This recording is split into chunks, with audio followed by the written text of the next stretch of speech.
സുഹൃത്തുക്കളെ, കടൽ ലൈവിൽ ടൈപ്പ് റൈറ്റിംഗ് എഫക്റ്റ് ടൈറ്റിൽ നൽകുന്നതിനെ കുറിച്ചാണ് ഇന്ന് ഈ വീഡിയോയിൽ നമ്മൾ പരിചയപ്പെടുന്നത്.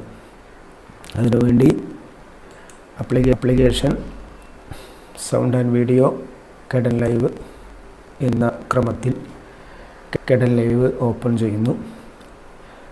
തുടർന്ന് പ്രൊജക്റ്റ് എന്ന മെനുവിൽ നിന്ന് ആഡ് ടൈറ്റിൽ ക്ലിക്ക് ചെയ്തു. ഇവിടെ ഒരു ടൈറ്റിൽ ഇൻസേർട്ട് ചെയ്യുന്നു.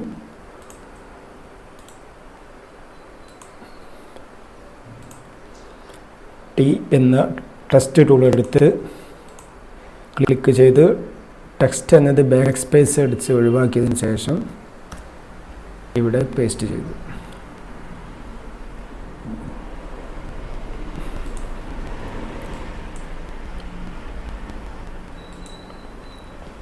ഫോണ്ട് സൈസിൽ മാറ്റം വരുത്തി ഫോണ്ട് ജമീൽ നൂരി അല്ലെങ്കിൽ അൽവീൻ അസ്ദലിക്ക്, ഞാനിവിടെ അൽവീൻ അസ്ദലിക്ക് എന്ന ഫോണ്ട് സെലക്ട് ചെയ്തു. ഈ ടൈപ്പ് ചെയ്ത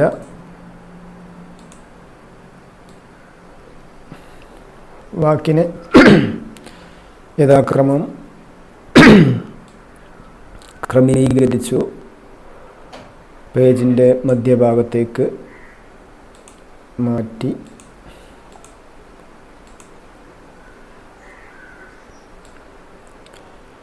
ഇതുപോലെ മധ്യഭാഗത്ത് സ്ഥാപിച്ചു. ഇനി ഓക്കെ പ്രസ് ചെയ്തു. ഇപ്പോൾ ടൈറ്റിൽ ഇവിടെ എത്തിക്കഴിഞ്ഞു. ഈ ടൈറ്റിൽ ഇവിടെ നിന്ന് ഈ ടൈറ്റിൽ ക്ലിപ്പ് ഇവിടെ നിന്ന് ഡ്രാഗ് ചെയ്ത് ട്രാക്കിലേക്ക് ഉൾപ്പെടുത്തി.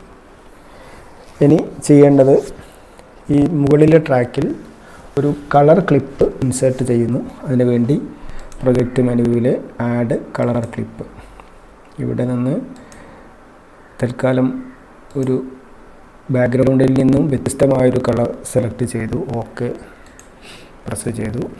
ഈ കളർ ക്ലിപ്പിനെ ഇവിടെ നിന്ന് ഡ്രാഗ് ചെയ്ത് ഇതിന് മുകളിലെ ട്രാക്കിലേക്ക് കൊണ്ടുവന്നു. ഇനി ഇതൊന്ന് പ്ലേ ചെയ്യിക്കുകയാണെങ്കിൽ ഇതുപോലെ മുകളിലെ ട്രാക്കിലുള്ള കളർ ക്ലിപ്പാണ് നമുക്ക് കാണാൻ കഴിയുന്നത്. ഇനി ഈ കളർ ക്ലിപ്പിലാണ് നമ്മൾ ചില എഡിറ്റിംഗ് വർക്കുകൾ ചെയ്യുന്നത്. അതിനുവേണ്ടി കളർ ക്ലിപ്പ് സെലക്ട് ചെയ്തു. ആൽഫ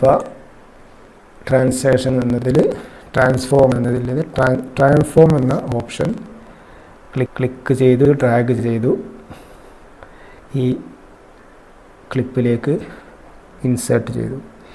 ഇപ്പോൾ ഇവിടെ ഒരു പ്രോപ്പർട്ടീസ് വിൻഡോ വന്നതായി കാണാം. ഈ പ്രോപ്പർട്ടീസ് വിൻഡോയിൽ അതോടുകൂടെ തന്നെ ഈ പ്രിവ്യൂ വിൻഡോയിൽ 4 ഭാഗത്തും 4 ചുവപ്പ് നിറത്തിലുള്ള 4 നോഡുകൾ വന്നിട്ടുണ്ട്. ഈ നോഡുകളിൽ ക്ലിക്ക് ചെയ്ത് ഇതുപോലെ മധ്യഭാഗം ക്ലിക്ക് ചെയ്ത് നീക്കി വെക്കാം. നോഡുകൾ ക്ലിക്ക് ചെയ്ത് ഈ ഒരു ടെക്സ്റ്റിന് കൃത്യമായ രീതിയിൽ അതിനെ ചെറുതാക്കി വെക്കുകയാണ് നമ്മൾ ചെയ്യുന്നത്. ഇത്രയും ചെയ്തതിന് ശേഷം ഈ പ്രോപ്പർട്ടീസ് വിൻഡോയിൽ ലിസ്റ്റർട്ട് എന്നത് ടിക്ക് ചെയ്യുന്നു. അതോടെ ഈ സെലക്ഷൻ കംപ്ലീറ്റ് ആ കളറ് ഫില്ലായിട്ടുണ്ട്. ഇനി ചെയ്യേണ്ടത് ഇവിടെ ഓൾറെഡി ഒരു സ്റ്റാർട്ടിംഗ് കീ ഫ്രെയിം ആണ് ഈ കാണുന്ന പോയിൻ്റ്. ഇനി നമുക്ക് ഈ ലാസ്റ്റിലേക്ക് ഒരു കീ ഫ്രെയിമും കൂടെ സെറ്റ് ചെയ്യേണ്ടതുണ്ട്. അതിനുവേണ്ടി ഇവിടെ കാണുന്ന ഈ ആഡ് കീ ഫ്രെയിംസ് എന്ന ഈ പ്ലസ് ചിഹ്നത്തിൽ ക്ലിക്ക് ചെയ്യുന്നു. ഇപ്പോൾ രണ്ടാമത് ഒരു കീ ഫ്രെയിം ഇവിടെ വന്നു. ഈ കീ ഫ്രെയിം നമ്മൾ ഇതുപോലെ നീക്കി ഇതിൻ്റെ അവസാന ഭാഗത്തേക്ക് മാറ്റിവെച്ചു. ഇനി ചെയ്യേണ്ടത് ഈ കളർ ക്ലിപ്പ് ഇവിടെ നിന്ന് ക്ലിക്ക് ചെയ്ത് ഇതുപോലെ നീക്കി പതുക്കെ ഈ വരിയുടെ അവസാന ഭാഗത്തേക്ക് മാറ്റി വെച്ചു. ഇനി നമുക്ക് ഈ ടൈം ലൈൻ ഒന്ന് കറക്കിയാൽ കാണാൻ കഴിയും. ഇതുപോലെ അവസാനം വരെ ഇവിടെ നിന്ന് അതുപോലെ പ്ലേ ചെയ്യിച്ചാലും അക്ഷരങ്ങളിങ്ങനെ ഓരോന്നോരോന്നായി ടൈപ്പ് ചെയ്ത് വരുന്നത് പോലെ കാണിക്കും. ഇനി ചെയ്യേണ്ടത് ഈ കളർ ക്ലിപ്പിൻ്റെ കളർ ഈ ബാക്ക്ഗ്രൗണ്ടിൻ്റെ ഡാർക്ക് കളറാക്കി മാറ്റുക എന്നതാണ്. അതിനുവേണ്ടി കളർ ക്ലിപ്പ് സെലക്ട് ചെയ്തു, ഇതിൽ റൈറ്റ് ബട്ടൺ ക്ലിക്ക് ചെയ്തു, ക്ലിപ്പ് പ്രോപ്പർട്ടീസ് സെലക്ട് ചെയ്തു.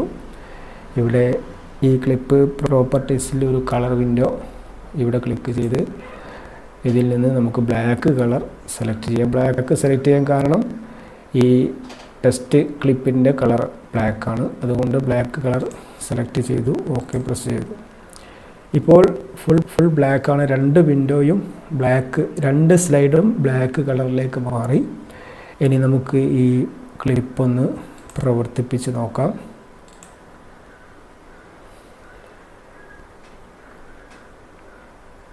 ഇങ്ങനെ ഒരു ടൈപ്പ് ചെയ്ത് പോകുന്ന ഒരു ഫീൽ.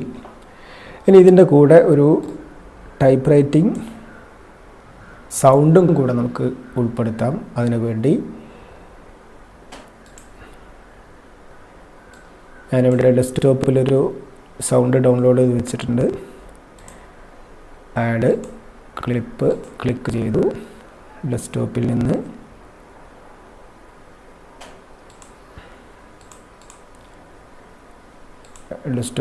നിന്ന് ഇവിടെ ഈ ടൈപ്പ് റൈറ്റർ എന്ന MP3 ഫയൽ ഇതിലേക്ക് ഉൾപ്പെടുത്തി ഇത് പതുക്കെ ഡ്രാഗ് ചെയ്ത് ഇതുപോലെ സൗണ്ട് ട്രാക്കിലേക്ക്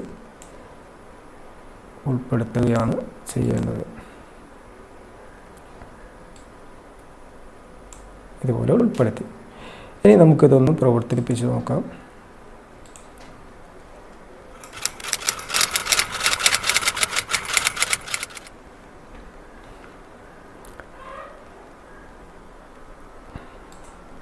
ഇതിൽ അവസാന ഭാഗം കട്ടായി പോയിട്ടുണ്ട്. അത് നമുക്ക് ഇവിടെ നിന്ന് ഇതുപോലെ എഡിറ്റ് ചെയ്ത്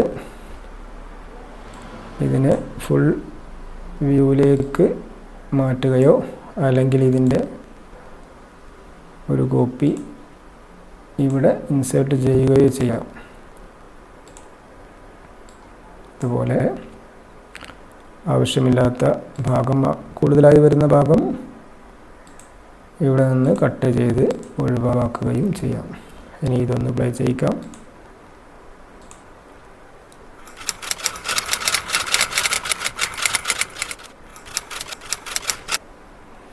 ഇതുപോലെ ഒരു ടൈറ്റിൽ നമുക്ക് തയ്യാറാക്കാൻ കഴിയും. ഇനി എക്സ്പോർട്ട് ചെയ്യുന്നതിന് മുമ്പ് ഇതിൻ്റെ സ്റ്റാർട്ടിങ്ങിലേക്ക് നീക്കി വെച്ച് റെൻഡർ MP4 ഇവിടെ മാറ്റങ്ങളൊന്നും തൽക്കാലം വരുത്തുന്നില്ല. റെൻഡർ ഫയൽ സെലക്ട് ചെയ്തു.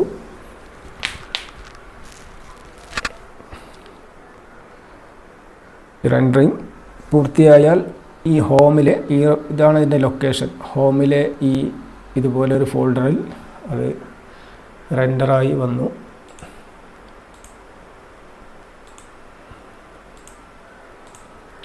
ഹോമിലെ